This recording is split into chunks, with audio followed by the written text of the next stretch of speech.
खबर दिन भर देखेंगे आप। मैं हूं आपके साथ, आपका मेजबान रहीम अहमद खान। नजर डालेंगे देश और दुनिया की तमाम बड़ी खबरों पर। आगाज करेंगे हेडलाइंस के साथ। ऑपरेशन सिंदूर के दौरान हिंदुस्तान ने अपने फौजी अज़्म के साथ साथ जिम्मेदारी का भी किया मुजाहिरा। सदर जमहूरिया द्रौपदी मुर्मू का बयान।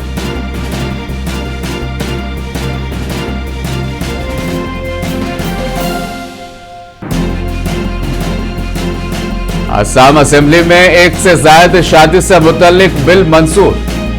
खिलाफ वर्जी करने वालों को 10 साल तक की सजा और भारी जुर्माने की तजवीज।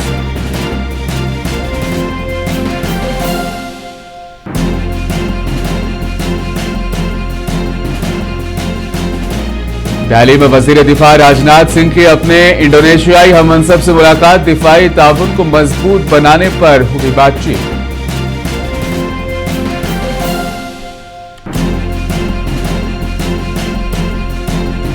हांगकांग आतिशज़दगी वाक़े में मालूकिन की तादाद 65 हुई। मुतअद्दिद अफराद जख्मी। लापरवाही के लिए 3 अफराद को किया गया गिरफ्तार। हिंदुस्तानी फौज के चाणक्य डिफेंस डायलॉग के तीसरे एडिशन का इफ्तिताह करते हुए सदर जमहूरिया द्रौपदी मुर्मू ने कहा कि ऑपरेशन सिंदूर भारत की इंसदाद, दहशतगर्दी और क़ुव्वत मज़ाहमत हिकमत अमली में एक अहम लम्हे के तौर पर उभरा है। उन्होंने कहा कि दुनिया ने न सिर्फ हिंदुस्तान की फौजी सलाहियत का बल्कि उसकी अखलाकी वजाहत का भी इदराक किया कि वो अमन के हुसूल में मजबूती से लेकिन जिम्मेदारी के साथ काम करे। इफ्तिदाई इजलास से खिताब करते हुए सदर जमहूरिया ने हिंदुस्तान की खुदमुख्तारी की हिफाजत करते हुए पेशावराना महारत और हिब्बुल-वतनी की मिसाल पेश करने पर हिंदुस्तानी मुसल्लह अफवाज की तारीफ की। उन्होंने कहा कि हर सिक्योरिटी चैलेंज के दौरान रिवायती इंसदाद और बगावत या इंसानी दोस्ती फोर्सेस ने काबिल जिक्र मुवाफिकत और अज़्म का मुजाहिरा किया है।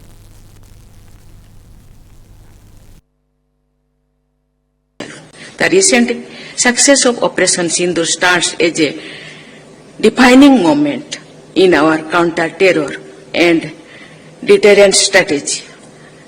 The world took note not only of India's military capability but of India's moral clarity to act firmly yet responsibly in the pursuit of peace. I am happy to know that beyond its operational role, the Indian Defence Forces remain a pillar of national development. Apart from strengthening our frontiers, they have also helped in border area development through infrastructure, connectivity, tourism and chief of defence staff general Anil Chauhan का कहना है कि operation सिंदूर ने दिखाया कि किस तरह multi domain और पूरे कौमी इंफ्रास्ट्रक्चर को घेरे हुए। जनरल अनिल चौहान दिल्ली में एक तकरीब से खिताब कर रहे थे। The more we use a domain or a technology, the more lucrative it becomes to deny it to you by war or by use of force. This will lead to expansion of multi-domain operations, and the domains are going to expand as human beings get used to more and more technologies and more domains. Call it a natural progression or a law of inevitability. But multi-domain operations will expand in new domains that become part of human life, cyber, media, etc. Warfare is no longer confined to land, sea or air. It will be conducted simultaneously across all these domains which we are talking about, which we have identified, and of course they'll keep emerging as we get used to new domains and new technologies in the future. Assam assembly में एक से ज्यादा शादी से मुतल्लिक bill मंजूर कर लिया गया है, जिसका मकसद पहली शादी को कानूनी तौर पर तहलील किए बगैर दूसरी शादी करने वालों को सजा देना है।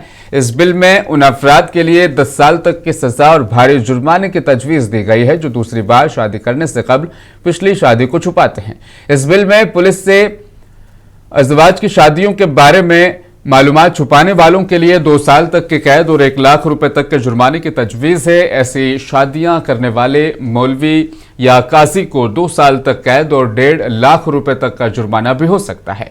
आसाम के वज़ीर आला हेमंत बिस्वा शर्मा ने कहा कि इस बिल का मकसद खवातीन के तहफ़्फ़ुज़ और तादाद व अज़वाज के मुतासरीन को मुआवजा देना है। बिल पर बहस के दौरान उन्होंने कहा कि यह वसी अकीदा के इस्लामी फितरी तौर पर तादाद व अज़वाज को फ़रोग़ देता है। हकीकतन गलत है। उन्होंने कई मुस्लिम अक्सरियती ममालिक का हवाला दिया जिन्होंने तादाद अज़वाज पर पाबंदी आयद कर रखी है। असम के जो वज़ीर आला हैं उन्होंने मजीद कहा कि अगला कदम असम में यकसा सिविल कोड को नाफिज करने के लिए एक बिल पेश करना होगा। मुजव्वज़ा कानून असम के 6 शेड्यूल इलाकों पर लागू नहीं होगा।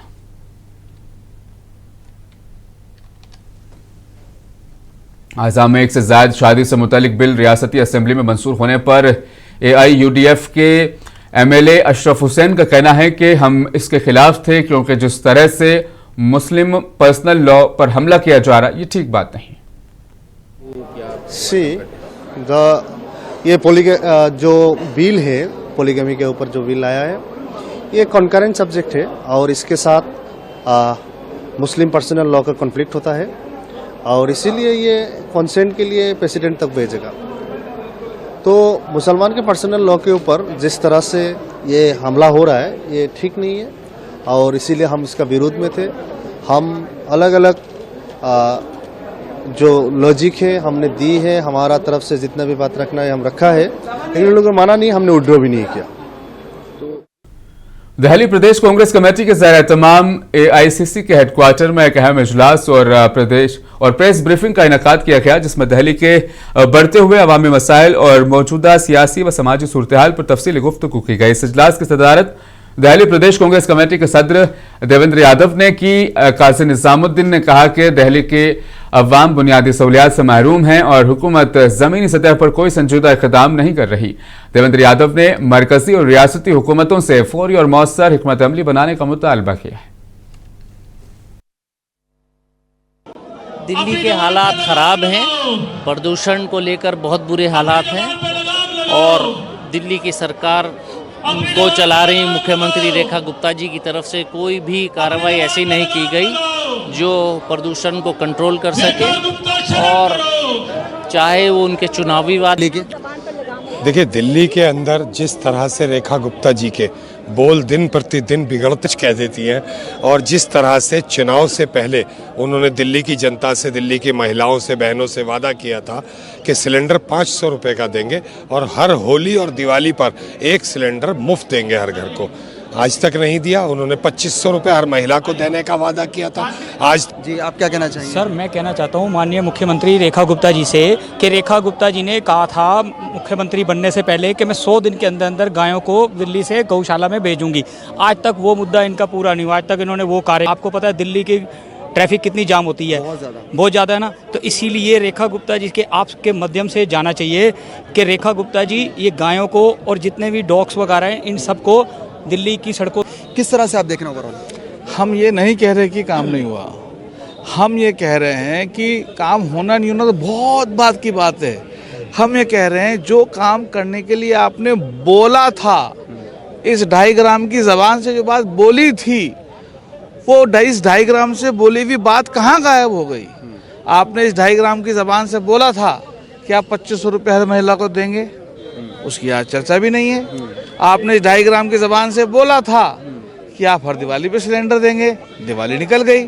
आपने इस 2.5 ग्राम की ज़बान से बोला था आप होली पे सिलेंडर देंगे। इनके लिए कोई भी काम नहीं किया, आप किस तरह से देख रहे हैं? देखिए, मैं नहीं कह रहा हूँ, दिल्ली की जनता कह रही है कि आपने 10 महीने की सरकार के दौरान कोई उचित कार्य करने का काम नहीं किया। आपने वादे किए थे हम वातावरण ठीक रखेंगे, हम यमुना की सफाई कर देंगे, हम इंफ्रास्ट्रक्चर ठीक कर देंगे, हम पब्लिक ट्रांसपोर्ट ठीक कर देंगे, लेकिन आपके सामने है आज हालत वैसी की जस की तस बनी है। आपने अगर कुछ किया है तो झुग्गियों में रहने वाले गरीब आदमियों को उजाड़ने का काम तो जरूर किया आपने। कांग्रेस पार्टी के तर्जुमान सुप्रिया शुनेत ने कांग्रेस हेडक्वार्टर में प्रेस कॉन्फ्रेंस से खिताब करते हुए मरकजी हुकूमत और इलेक्शन कमीशन पर सख्त तनकीद की। उन्होंने कहा कि मुंबई में 11 लाख वोटर्स को जाली करार दिया जा रहा है। उन्होंने कहा कि SIR को कनपट्टी पर पिस्तौल रखकर करवाया जा रहा है। सुप्रिया शुनेत ने सवाल उठाया कि आखिर SIR कराने की इतनी जल्दी क्यों है? 26 BLOs की मौत कैसे हुई? एक माह के अंदर इतने बड़े अमल को मुकम्मल करने का दबाव क्यों डाला गया? इस पूरे अमल में अवाम को मुनासिब वक्त और मौका देना जरूरी है। हमारे साथ खास बातचीत करने के लिए मौजूद हैं कांग्रेस पार्टी की कौमी तर्जुमान सुप्रिया श्रीनेर साहिबा। मैम, क्या कहना चाहेंगे? 26 BLOs की जो है सुसाइड कर लिया है, उनकी मौत हो गई, क्या कहना चाहिए? 22 दिनों में 26 BLOs की मौत होना कोई आम बात नहीं है, कोई छोटी बात नहीं है। ये हत्या है, ये दिन दहाड़े हत्या है और इस हत्या के दोषी ज्ञानेश गुप्ता और नरेंद्र मोदी हैं। ऐसी हड़बड़ी क्या है SIR कराने की? इतनी हबड़ तबड़ में क्यों कराया जा रहा है? कनपट्टी पर कट्टा रख के BLOs पर प्रेशर क्यों डाला जा रहा है? विपिन यादव BLO जो गोंडा के थे, जिनकी मौत हो गई, उन्होंने जहर खा के आत्महत्या कर ली। उनके परिजनों का कहना है कि उन पर प्रेशर था कि वो पिछड़े वर्ग के लोगों का नाम काटें। ये बात राहुल जी लगातार कह रहे हैं। तो जो हो रहा है देश में, उस पर सुई टपक सन्नाटा क्यों है? चुनाव आयोग को तो बड़ा शौक है प्रेस कॉन्फ्रेंस करने का, हलफनामे मांगने का, कलम तोड़ने का प्रेस कॉन्फ्रेंस में। अब क्यों नहीं कुछ बोल पा रहे हैं? मैम, बीजेपी ने आप पर एलिगेशन लगाया कि सोशल मीडिया जो अकाउंट्स है वो बाहर से चलाए जा रहे हैं, तो आप इस पर क्या कहना चाहिए? मुद्दों से भटकाने के लिए बेवकूफ़ी के तर्क दिए जा रहे हैं, बेवकूफ़ी का मुद्दा बनाने की मूर्खता का प्रयास हो रहा है। असलियत यह है कि ट्विटर ने खुद माना है कि यह टेक्निकल ग्लिच है, काफ़ी सारे अकाउंट्स के साथ हो रही है और ये समय से हटा दी जाएगी। असलियत एक ये भी है कि बीजेपी अगर ये बात कह रही है तो ये बताए कि बीजेपी गुजरात आयरलैंड से क्यों चल रहा है, स्टार्टअप इंडिया आयरलैंड से क्यों चल रहा है, उनके समर्थकों के अकाउंट मलेशिया से क्यों चल रहे हैं, DD न्यूज़ USA से क्यों चल रहा है, श्री रविशंकर का अकाउंट नॉर्थ अमेरिका से क्यों चल रहा है। सब तो छोड़िए, जिगर के टुकड़े अडानी ग्रुप का अकाउंट जर्मनी से क्यों चल रहा है? इन बातों का जवाब है बीजेपी के पास। बिहार इंतखाबात के हवाले से दिल्ली में कांग्रेस पार्टी क़यादत से मुलाकात के बाद रुकन पार्लियामेंट तारिक अनवर ने कहा कि एक बहुत तफसीली जायजा लिया गया है। उन्होंने कहा कि कांग्रेस सदर खड़गे, राहुल गांधी और KC वेणुगोपाल ने सबके साथ बातचीत की है। उन्होंने कहा कि AICC मुस्तकबिल के लिए रोड मैप तैयार करेगी। पहली बार बहुत विस्तार से समीक्षा हुई है और 10-10 का ग्रुप बना के कांग्रेस अध्यक्ष राहुल जी और वेणुगोपाल जी सबसे 1 to 1 उन्होंने बात किया है और जो भी जिसको सुझाव देना था उसको सुझाव दिया है। अब AICC इस पूरे डिस्कशन के बाद आगे का रोड मैप तैयार करेगी और उस पर कार्रवाई होगी।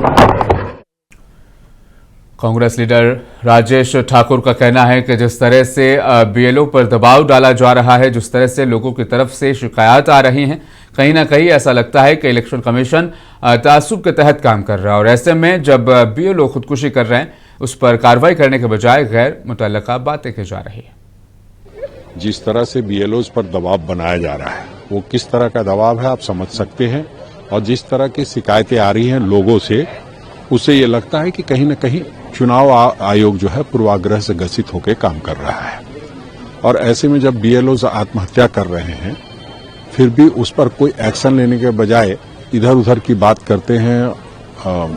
एक तरह से वो सरकार के पिट्ठू हो गए हैं। और मौलाना खालिद रशीद फरंगी महली का कहना है कि लोग SIR मामले को बहुत संजीदगी से लें और सिर्फ BLO पर भरोसा ना करें बल्कि इस सिलसिले में BLO की जरूरी मदद करें और उनके फॉर्म को सही तरीके से भरें।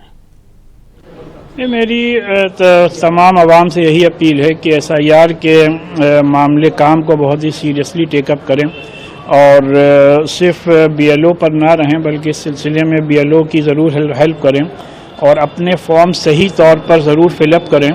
और इस सिलसिले में जो उत्तर प्रदेश के इलेक्शन कमिश्नर का इंटरव्यू वायरल हुआ है उसमें उन्होंने बहुत ही आसान ज़बान में किस तरीके से फॉर्म भरना है, क्या भरना और क्या नहीं भरना है, उसको उन्होंने इलेबोरेट किया है, समझाया है। सदर जमहूरिया द्रौपदी मुर्मू ने जुमेरात को ओडिशा कानून साज असेंबली से खिताब किया। उन्होंने अपने सियासी सफर को याद करते हुए तकरीबन जो 25 साल कबल इसी ऐवान में शुरू हुआ था उसको जज्बाती घर वापसी के तौर पर बयान किया। सदर जमहूरिया ने कहा साल 2000 में उन्होंने यहां इस ऐवान के एक रुकन के तौर पर अपने सियासी करियर का आगाज किया था। इस असेंबली ने उन्हें अनमोल सबक सिखाया है। आदिवासी और अन्य वंचित वर्गर उन्नति, आवास, विपर्यय परिचालन आदि क्षेत्र में विभिन्न योजना कार्यकारी करा जाउछि। ओडिशा तो चाष और चाषीर राज्य, धान किणा उपरे राज्य सरकार सब्सिडी देवा एक उत्तम पदक्षेप। पीएम मोदी ने आज हिंदुस्तानी खवातीन की ब्लाइंड क्रिकेट टीम से मुलाकात की। हिंदुस्तानी खवातीन की नाबीना क्रिकेट टीम ने T20 वर्ल्ड कप का इफ्तिताह एडिशन जीता है। पीएम मोदी से मुलाकात में खिलाड़ियों ने एक दस्तखतशुदा बैट उन्हें तोहफे में दिया। दूसरी तरफ नरेंद्र मोदी ने क्रिकेट टीम के लिए मैच गेंद पर भी दस्तखत किए। पीएम मोदी भी चैंपियन खिलाड़ियों में मिठाइयां तकसीम करते नजर आए। उन्होंने स्क्वाड के हर रुकन के साथ तस्वीर भी क्लिक की और उन्हें उनकी शानदार कामयाबी पर मुबारकबाद दी।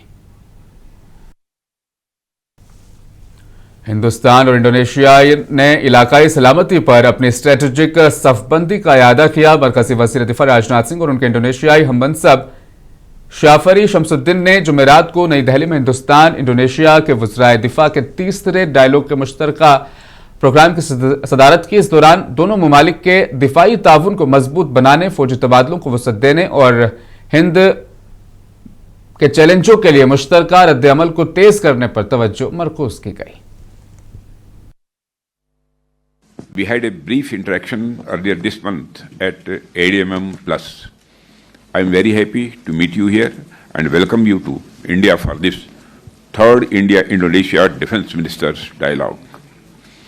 India and Indonesia share civilizational ties which go back thousands of years. Hong Kong में मुतअद्दिद बुलंद इमारतों और टावर्स में खौफनाक आग लगने से मरने वालों की तादाद 65 हो गई, जबकि 70 अफराद जख्मी हो गए। इस खौफनाक हादसे के लिए 3 अफराद को गिरफ्तार कर लिया गया है। पेश इस हवाले से तफसीली रिपोर्ट। हांगकांग के वांगफुट में जुमला 8 टावर्स में तकरीबन 5000 लोग रिहाइश पजीर थे, जबकि दीगर कई इमारतों की तज़ीन की जा रही थी। मुतअद्दिद बुलंद इमारतों और टावर्स में खौफनाक आग लगने से मरने वालों की तादाद 60 से तजावुज कर गई है। इस हादसे में 70 से ज्यादा अफराद जख्मी हुए हैं, जबकि दर्जनों अफराद को बचा लिया गया है। आग कैसे लगी, इस बारे में तहकीकात जारी हैं। ताहम पुलिस का कहना है कि साइट पर खिड़कियों को ब्लॉक करने के लिए पॉलीस्टीरीन बोर्ड्स इस्तेमाल किए गए थे और ऐन मुमकिन है कि इसने आग को मजीद तेजी से फैलने में मदद दी हो। हुकाम का मजीद कहना है कि बज़ाहिर ऐसा लगता है कि बाम्बू स्काफोल्डिंग के इस्तेमाल की वजह से आग दीगर इमारतों तक फैली है। आतिशज़दगी के बाद एक तामीराती कंपनी के 3 अफसरान को गफलत बरतने के इल्जाम में गिरफ्तार कर लिया गया। हांगकांग के चीफ एग्जीक्यूटिव जॉन ली वांगफोंग कोर्ट में होने वाली मोहल्लिक आतिशज़दगी के बाद एक न्यूज कॉन्फ्रेंस में खिताब में बताया कि बेघर रिहायशियों की मदद के लिए तकरीबन 1800 रिहायशी यूनिट्स फराहम किए जाएंगे। उन्होंने फी घराने $10,000 नकद रिलीफ फराहम करने का भी ऐलान किया। उन्होंने कहा कि मुतासरा अफराद की मदद के लिए $3 करोड़ 90 लाख का इमदादी फंड कायम किया जा रहा है। इंतजामिया आने वाली तकरीबात की सरगर्मियां मनसूख या मुलतवी कर देगी। हांगकांग के चीफ एग्जीक्यूटिव जॉन ली ने मजीद बताया कि तमाम सरकारी कानून साज कौंसिल के इंतखाबी फॉर्म्स और इंतखाबी तकरीबात मुअत्तल कर दी गई हैं। अभी तक यह फैसला नहीं हुआ है कि 7 दिसंबर को होने वाले इंतखाबात मुलतवी किए जाएंगे या नहीं। हांगकांग में आग से मुतासरा अफराद में से कई को करीबी इमरजेंसी शेल्टर्स में मुंतकिल कर दिया गया है। हांगकांग के independent commission against corruption ICAC का कहना है कि वांगफुट कोर्ट हाउसिंग कॉम्प्लेक्स में तज़ीन व आराइश के कामों पर मुजरिमाना तहकीकात शुरू की जा रही हैं। एक बयान में ICAC ने कहा कि उसने बड़े तज़ीन व आराइश के कामों से मुताल्लिक मुमकिना बदउनवानी की मुकम्मल तहकीकात के लिए खुसूसी टास्क फोर्स तश्कील दी है। दूसरी जानिब चीनी फौज का कहना है कि वह हांगकांग की हिफाजत करेगी। चीन की वजारत दिफा के तर्जुमान ने यह बयान उस वक्त दिया जब पूछा गया कि वो फायर रेस्क्यू के लिए कोई मदद फराहम करेंगे। उन्होंने कहा कि पीपल्स लिबरेशन आर्मी अहकामात के मुताबिक अमल करेगी, कानून के मुताबिक अपने फराइज अंजाम देगी और हांगकांग की हिफाजत करेगी। ब्यूरो रिपोर्ट, मुंसिफ टीवी।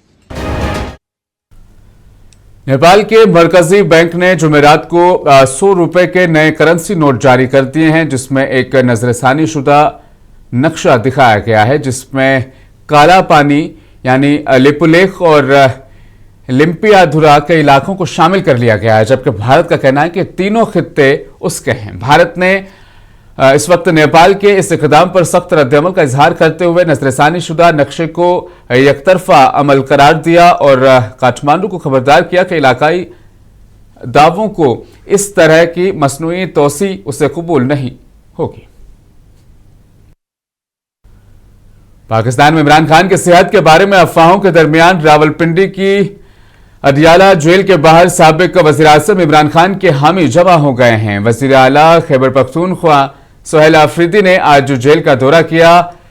इमरान खान की बहन ने दावा किया है कि उन्हें इमरान खान तक रसाई नहीं दी जा रही है। सोहेल आफरीदी ने यह यादा किया कि पार्लियामेंट और सूबाई असम्बली के दोनों ऐवानों के PTI के कानून साज इमरान खान और उनकी अहलिया के खिलाफ मुकदमे में ताखीर पर हर मंगल को इस्लामाबाद हाईकोर्ट के बाहर पुरअमन एहतजाज किया जाएगा।